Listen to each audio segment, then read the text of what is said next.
Hello, everyone. Welcome to How We Work. I'm your host, Dr. Meisha-ann Martin, and I am back with the wonderful Dr. Isha Vicaria to discuss part 2 of our latest Work Human IQ survey, The Evolution of Work. Let's do it.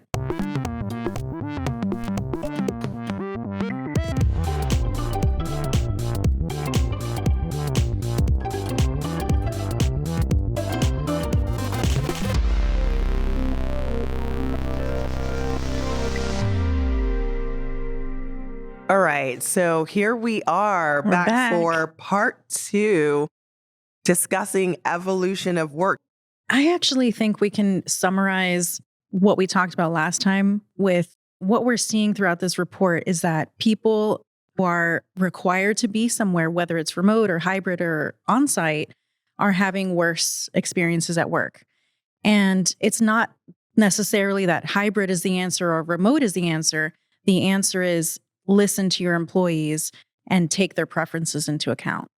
Awesome. That is a great summary. For our listeners, though, there is so much detail and richness in what we talked about last time. And so if you want the details behind that, I recommend that you go back to part 1 for a full breakdown. All right. So one other thing that this report tackled that I'm really excited about is culture. It is such an exciting part of this report to me, not only because of what we found, but the new methodology that we use. Isha, do you want to tell our listeners a little bit about that? Yeah, we did a lot of different things this time around. We pulled out the NLP, we pulled out the natural language processing, y'all. We looked at distributions. We dug deep on this one. But like Meisha-ann said, we were really interested in culture, this ever evasive term. What exactly is it? How do you define it? How do you measure it? How does it change? There are a lot of questions on company culture, but it's very important to know and study. So one of the things that we did here was we looked at the differences between connection to company culture and colleagues. And time again, we're seeing that people are more connected to the colleagues around them than their company culture. And that speaks volumes because it's about the people at work. That's right. The people make the culture. So another thing that we looked at was, how are people describing their culture differently when they have a recognition program in place versus when they do not? And we found some really exciting things here. And the other thing that I'm really happy about is, we're here at Work Human live, and we just released this Evolution of Work report, but it's already made its way into Eric's keynote from yesterday. So tell us about these exciting findings. Yeah, so our natural language processing experts helped us with analyzing a text response on our survey. We asked people, if you could describe your company culture in one word, what would that word be? And we separated groups of people who say they work in an organization with a recognition program and those who don't. And very clearly, people who work in an organization with a recognition program and are recognized frequently have positive things to say about their company culture. They're saying things like inclusion, caring, innovative, really interesting, collaborative, a variety of positive phrases here. And when you look at the opposite, they're neutral to even negative terms, including toxic. And that was a big one. That was a big one. A lot of people saying their organization is toxic. Yeah. So the biggest one for people who had a recognition program was positive, and that word was inclusive. So that was what we found most frequently for that group. For the group that didn't have a recognition program, not only were they less likely to describe their culture positively at all, but their biggest term was toxic. I was like, ooh, toxic though? That's bad. That's really, really bad. So we've talked about the exciting, and now I want to talk about some of these results that were surprising to me. So I'm going to go there. Sure, Isha. Let's do it. So in one of our previous research reports, we found that Black employees in the sample were significantly lower on psychological safety compared to white employees.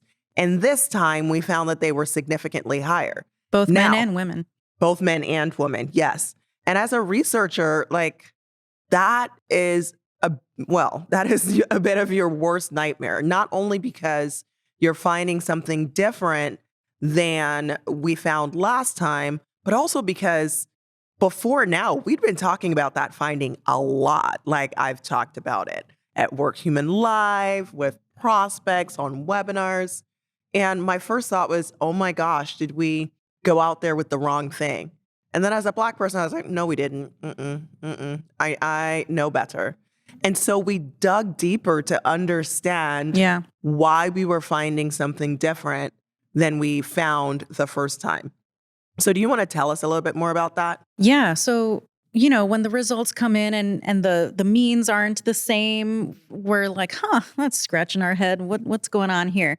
But when you take a step back at how we approached this survey, we were really interested in sampling a very diverse group of people across the world. And we made an effort to increase our quotas for non-white respondents. And what I think is happening is that in doing so, we're inviting a wider variety of experiences for non-white employees.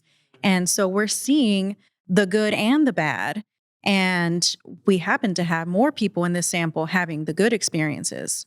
You know, that is a really great way to think about it, because we expanded our scope and we happened to get more Black employees that were having great experiences. So for our nerdy listeners out there, technically what happened is we had a bimodal distribution where some of the Black sample was significantly lower and some were significantly higher. And the significantly higher were dragging the mean, which I always say hides a multitude of sins, by the way. Yeah. They were dragging the mean so that the mean was significantly higher than our white sample.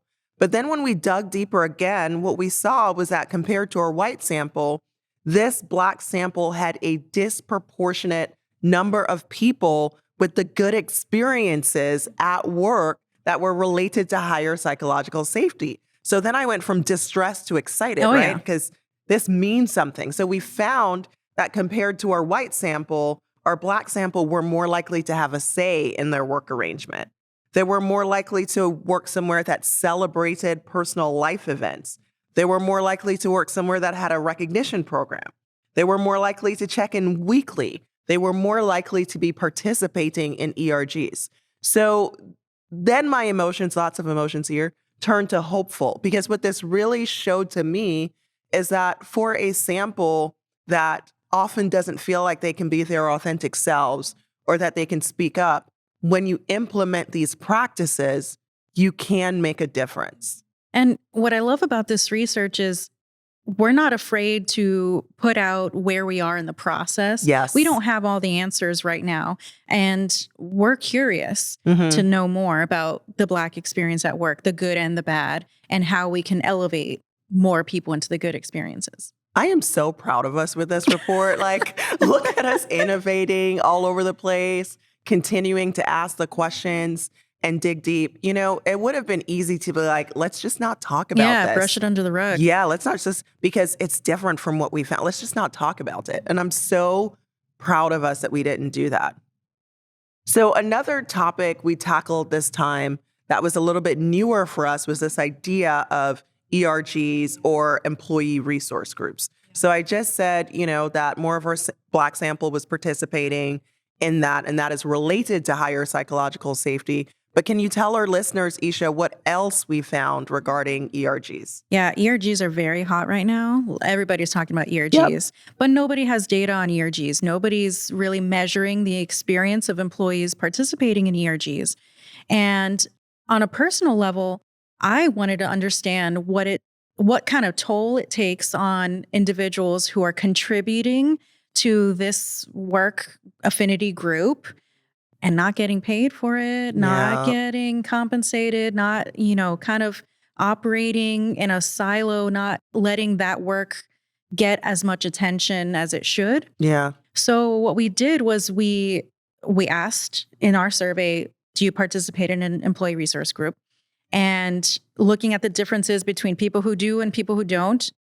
Unsurprisingly, people who do have higher psychological safety, higher connection, more advocacy kind of things. Like they're more likely to recommend their employer. They're more likely to know their organization's values. So lots of good, like these are the people who are clearly enmeshed and engaged in their organization, but they're real stressed out. They have higher stress than people who are not in ERGs. And we're interpreting that as there's extra load on these people at work. And where's the relief coming from for that extra effort that they're putting in?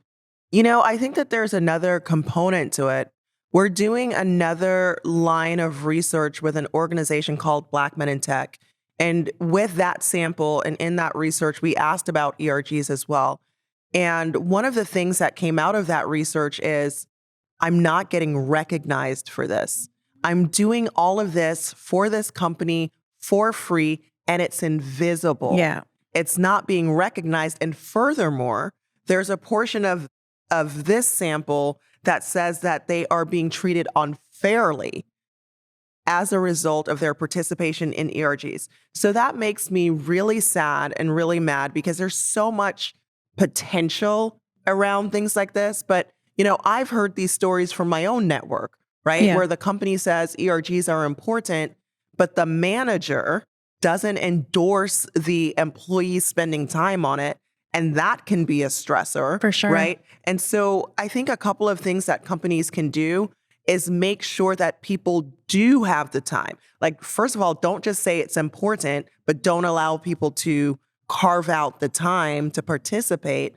Number two, make sure that when they do participate, you recognize that and make that recognition visible. So you send a message to the whole company that this is an important part of who we are and what we do. And it's not only okay, but encouraged to take time for this important thing. Yeah. When you think about, attracting talent, ERGs are something that an organization might advertise as, hey, join our company culture and you'll find an affinity group, a community.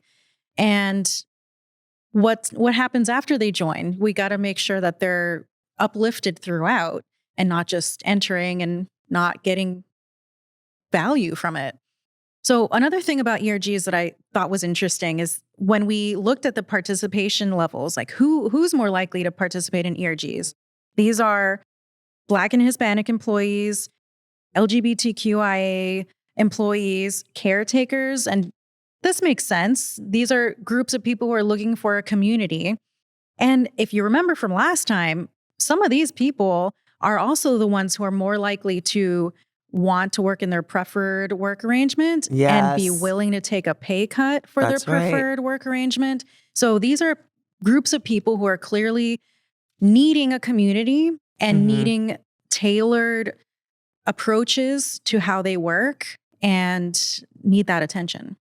Absolutely. Okay, so let's put all of this together, everything we've talked about in part one and now in part two, and talk about the human workplace and how companies can really get there to support all the different personas in the workplace. So based on what we found, what are some of the things that we're recommending?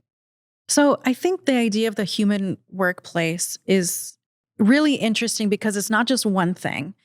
And I think about this a lot with recognition. It's not enough to have a recognition program. Yes. It's not enough. That having a recognition program doesn't mean recognition is part of your culture. That's right. You got to do it well, right? See your Gallup research for how to do it well. It's got to be embedded. And what that means is it's a norm. It's normal to be recognized and to recognize others.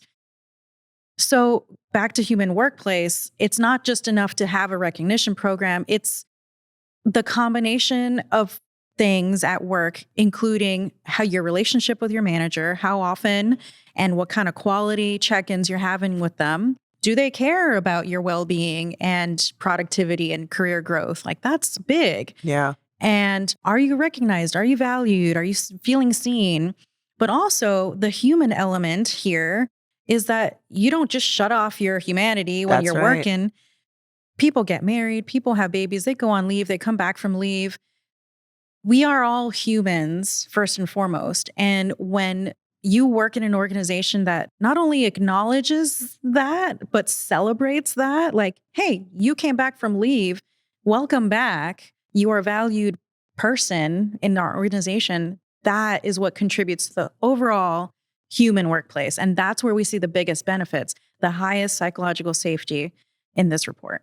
Yeah, I think, one really important point here is that the human workplace is a workplace that centers the human. Yeah, oh, yeah. So when the human does something, right, you recognize it and not just above and beyond. Because remember, recognition is a way for people to feel seen. So should people really have to trip over themselves in order to be seen?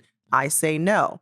Also, you want to make sure that the human knows that you're seeing the whole human. So don't just recognize them for things that benefit your organization, right? Like recognize them for their life events, things that they accomplish in their personal life. You can use it to amplify and celebrate wellness activities and wellness accomplishments like, a marathon. And then also the relationship, as you talked about before, between the person and their manager. Yeah. Not only checking in frequently, at least once a week, according to our research, but checking in well, not just on what the person is doing, but how the person is, not just on what they're doing, but also on how they're doing. Yeah, yeah. And last time we talked about job insecurity, which is also a big topic right now. And we found that individuals who check in with their managers at least weekly are less likely to say they're afraid of losing their job. It's all about being in the know, being in the loop, and the transparency that's necessary to feel confident and psychologically safe at work. And I also, too, want to talk about the importance of ramping these things up during times of turmoil and change. And one of the things I notice is that when things get tough, businesses start talking about the business and the metrics and the money. And I think in those times, it's extra important to realize none of this happens without the people, right? And so making sure that through those times of change and turmoil, the people are still being taken care of and all those foundational elements of the human workplace are still in place. For sure. So in conclusion, over the last few years, a common refrain has been that employees now have the power. And we want to challenge that. That is not exactly right, in our opinion. The truth of it is, if employees had the power, we wouldn't be seeing some of the things that we're seeing, like, people feeling like they're not paid enough, like they're not valued enough. They're stressed. Scared they're of losing their jobs. They're scared of losing their jobs. But what they are is empowered, which is different. The pandemic taught us that there is a better way and a different way, and all our assumptions about how work had to happen were pretty much wrong. So now we have a workforce that is so much more empowered to seek out what they want and need in the workplace. And we're all collectively realizing that there's so many options than there were before. So remember, y'all, when the business gets what it needs, when employees get what they need. And what people need is often different based on who they are and what stage of their lives they're in. So engage, listen, be flexible, and reap the rewards. Thank you so much for listening to How We Work. And thank you so much, Isha, for joining us. You're welcome. My pleasure.